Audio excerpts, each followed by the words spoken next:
Let's talk about crust. Not the good kind like pizza crust. No, we're talking about the crust that no one wants. The crust that clients seem blissfully unaware of, blepharitis. Welcome to the Lash Biz Tip of the Week, where we help you get more clients, grow your business, and become a better lash artist. Over the next few weeks, we're focusing on the topic of blepharitis, and today I want to answer the question, do lash extensions cause blepharitis? I'll answer that in a second. First, let's talk a little bit about what it is. Blepharitis is like a dandruff at the margin of the lids. It can affect both the top and bottom lashes. And there are two kinds which affect different parts of the lash line. Anterior blepharitis affects the front, where the lashes are, near to the eyebrows. And it's in the front where we typically see the crusting and the flaking. Posterior blepharitis is opposite the front, so it refers to the skin nearer to the back, closest to the eyeball. This affects the posterior skin and glands. How common is it? It's actually quite common. And here's a $10 word to describe it, ubiquitous, meaning that it's everywhere.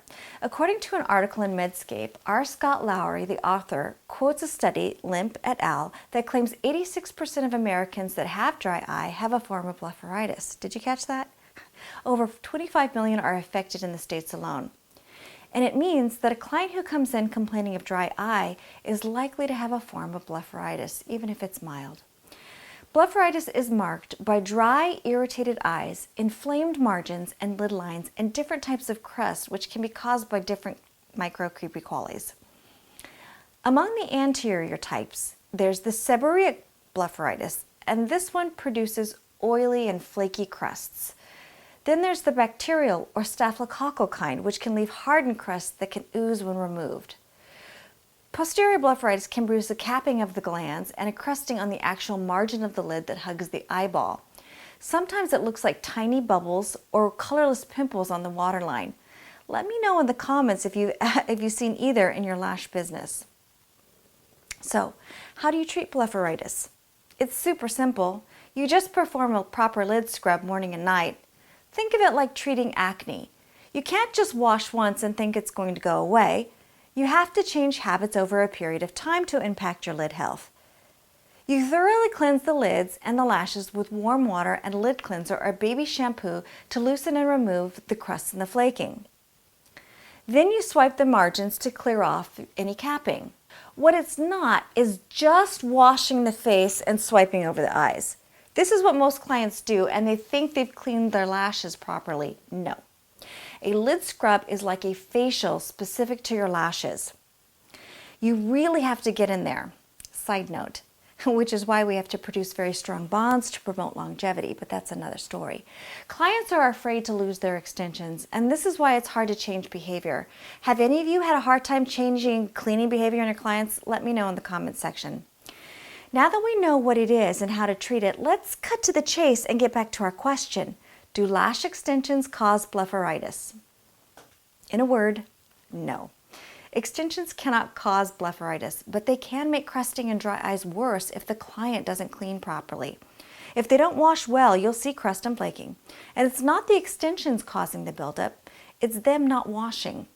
The extensions can provide more surface area to collect cellular debris, and it's our job to explain the necessity of good lid hygiene, so don't ever tell them to avoid washing. This should be illegal in my opinion. Clients oftentimes feel that washing will harm the extensions, so they aren't super thorough. Advising them to clean their lids and lashes every day is what's best for the health of their eyes, lids, and lashes. Extensions are generally safe, but not washing is not healthy. Don't be one of those lash artists who advise their clients not to wash their lids. It can give our entire industry a bad rap. This isn't to shame anyone who used to advise this, but to educate. When I first started lashing in 2005, I too was told not to wash lashes, and I told my clients not to do it then either. I even told them to wear goggles in the shower. And now we know better, and I want you to know better as well. Even if you've been taught not to get lashes wet for 24 to 48 hours, you now know that not washing the eye area is not a healthy practice. It would be like a dentist telling a patient with gum disease not to brush their teeth.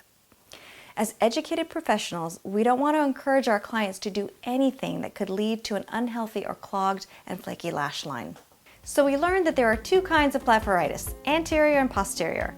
There's seborrheic and the staphylococcal kinds, and we learned that lash extensions can't cause blepharitis, but they can make it worse especially if the client thinks they shouldn't wash or cleanse very thoroughly for fear of losing lashes.